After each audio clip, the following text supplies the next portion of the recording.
Welcome welcome welcome, खुश आमदीद। आइए प्लीज़। कैसे हैं आप? खैरियत से? ठीक ठाक।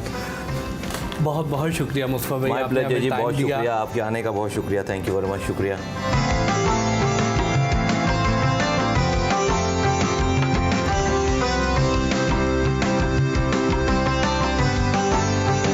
कैसे हैं मुस्तफ़ा जी भाई? अल्लाह का शुक्र, आप ठीक हैं? खैरियत से? शुक्र अल्हम्दुलिल्लाह, बिल्कुल ठीक ठाक। वेलकम जी आप सब लोगों को। बहुत बहुत शुक्रिया। आके मैं डर गया एकदम। क्यों क्यों क्यों? मैंने कोई गनवन तो नहीं छुपाई हुई है? इतना जंगो जदल अच्छा, का सामान। अच्छा ये पता है, ये एंटीक्स हैं, ये तो वो गिफ्ट वगैरह है सारी। हाँ, जिससे डरना चाहिए वो दिखता नहीं है। एक मुस्तफ़ा कमाल वो था जिसने जदीद तुर्की की बुनियाद रखी, और एक मुस्तफ़ा वो है जिसने जदीद कराची की बुनियाद रखी, जिसे कराची का मेमार कहा जाता है। कैसा लगता है ये सुन के? मैं बड़ा हम्बल हो जाता हूँ, बहुत झुक जाता हूँ, बहुत शुक्रगुजार हो जाता हूँ। इंसान की खुदा की कसम इतनी औकात नहीं है कि वो एक तिनके को तोड़ सके। तिनका अगर अल्लाह ना चाहे तो। मेरे रब ने मुझसे ये काम लिया, मुझे ये आगाही दी, गलती से भी कोई गलती नहीं हुई। मैं बस सुबह उठता था, अगली सुबह तक मैं देखता नहीं था क्या हो रहा है पीछे, बस मैं करता जा रहा था। और जब एंड हुआ तो ये सब कुछ हो गया। अल्लाह का इतना करम है। मैंने अपने दौर में 300 अरब रुपए खर्च किए हैं डेवलपमेंट पे। 30,000 करोड़ जी, 30,000 करोड़। और अल्लाह का इतना करम है, मुझे 9 साल हो गए वो जगह छोड़े हुए।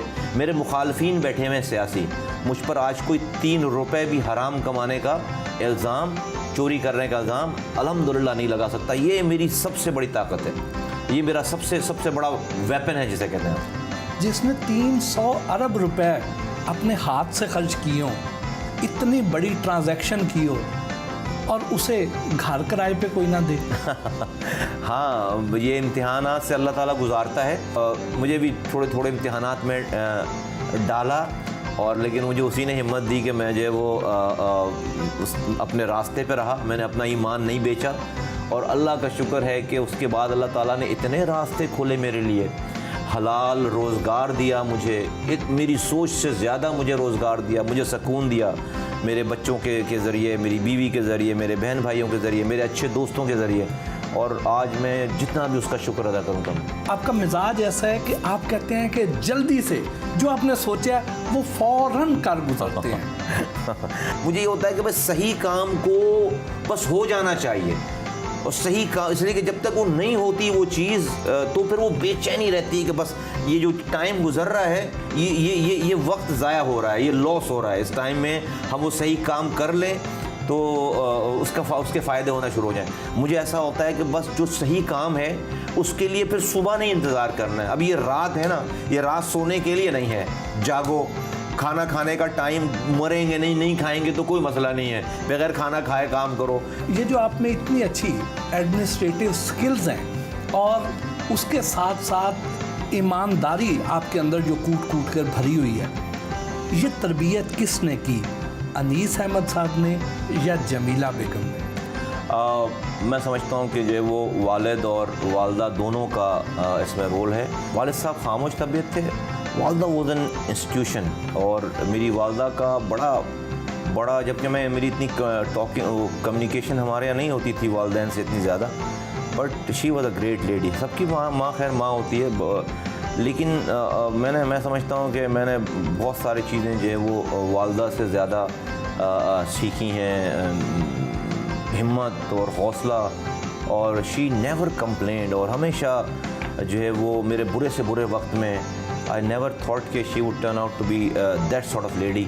लेकिन उन्होंने बहुत ज़्यादा, मैं जिसे मुझे अच्छी तरह याद है, मैं गिरफ़्तार हो गया था 90 पे मैं होता था, तो मुझे यही फ़िक्र होती थी कि मुझे जब जेल लगे तो मुझे फ़िक्र थी मेरी वालदा तो घर से बाहर नहीं निकलती, तो कैसे क्या करूँ। तो मुझे वो, हम लोग बहुत छोटे होते थे उस ज़माने में, तो हमें लांडी जेल जाके रखा था उन्होंने, तो वो लांडी जेल आती थी। आई नेवर थॉट कि मेरी माँ मुझे जेल में मिलने आएगी। तो she was an incredible lady. मेरी जो ब्रॉटअप का जो बहुत बड़ा क्रेडिट है वो मेरी माँ को जाता है। आप बचपन में ही बड़े हो गए थे, इतनी जल्दी किस बात की थी? मैं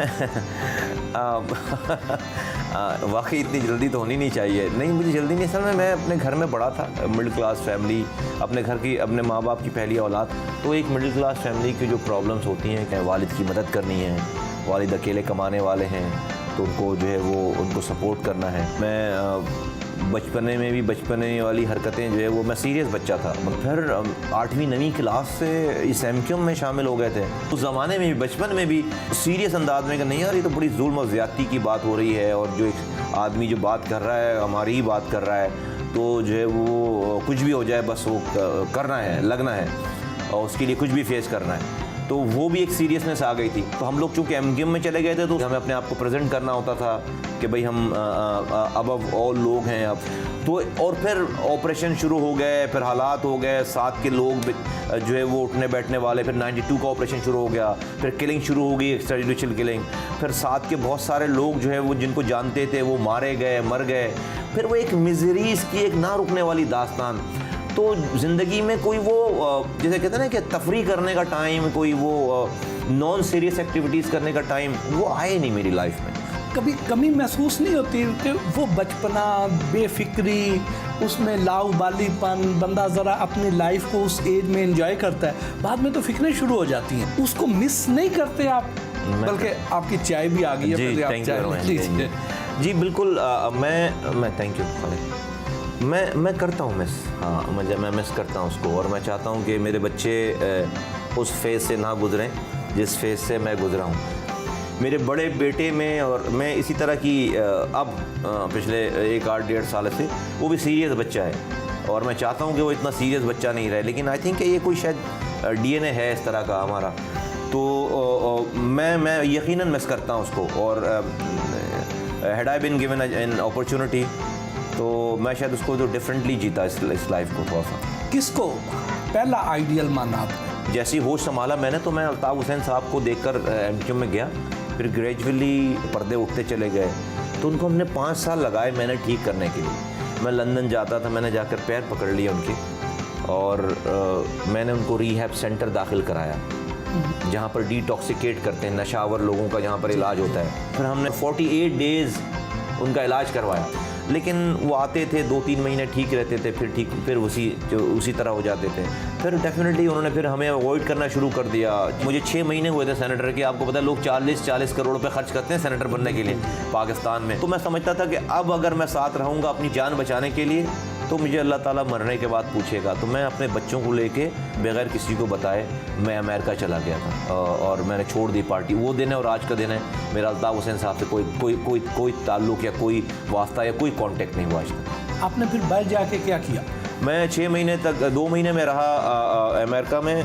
दोस्त एक थे हमारे, उन्होंने मैं रखा, फैमिली वहीं रही, और फिर मेरे पास वहाँ पर वर्क परमिट तो था नहीं, तो जो पैसे थे वो ख़त्म होने लगे 2 महीने में। तो मैंने किसी को बता नहीं रखा था कि मैं यहाँ हूँ। मैं तो उस वक्त जो है वो अवॉइड करता था लोगों से, मिलता नहीं था लोगों से, इसलिए कि एमक्यूएम के दोस्त ढूंढ रहे थे मुझे, और कह रहे थे कि भाई अल्ताफ़ हुसैन साहब बहुत परेशान हैं, एक दफ़ा कॉल कर लें या नंबर दे दें। पूछते थे बार बार कि भाई क्या मसला हुआ है, कोई हमें शिकायत है तो बता दें। तो मैं खैर जवाब नहीं देता था। तो फिर मेरे पास वर्क परमिट था, यहाँ पे अकामा था मेरे पास दुबई का, तो मैं वहाँ आ गया नौकरी ढूंढने के लिए। तो फिर मेरे और मलिक रियाज साहब के कॉमन दोस्त हैं, उनके ज़रिए जो है वो फिर मलिक रियाज साहब को कहीं से मैसेज गया कि उनको ये पता चला कि मैं दुबई में हूँ। तो फिर उन्होंने मुझसे कांटेक्ट किया और मुझे उन्होंने बहरिया टाउन में जॉब ऑफ़र की। तो मैंने 3 साल जब मैं बाहर दुबई में रहा हूँ, तो मैं 9 to 5 नौकरी करता था बहरिया टाउन। मुस्तफा भाई, आपने बात की अकामे की, तो यहाँ पे तो अकामे पे तो बड़े बड़े लीडर डिस्क्वालीफाई हो जाते हैं। हाँ, तो आप कैसे बचे रहे? मैंने जो है वो जब इलेक्शन से पहले अकामा जो है विड्रॉ करना पड़ा जी। अकामा नहीं था मेरे पास, और आज भी नहीं है। अभी मुझे जो है वो जाना होता है तो मैं फिर वीज़ा निकलवाता हूँ और जो है वो जाता हूँ वहाँ पे। तो बट अब तो अकामा रखकर अगर आप उसको शो कर दें, तो अब तो जैसे कोर्ट ने उसके ऊपर डिसीजन दे रखा। ख्वाजा आसिफ साहब का केस तो यही केस है ना जी। उन्होंने डिक्लेयर कर रखा था, नवाज शरीफ साहब ने डिक्लेयर नहीं कर रखा था। जिस वक्त आपने पार्टी छोड़ दी थी,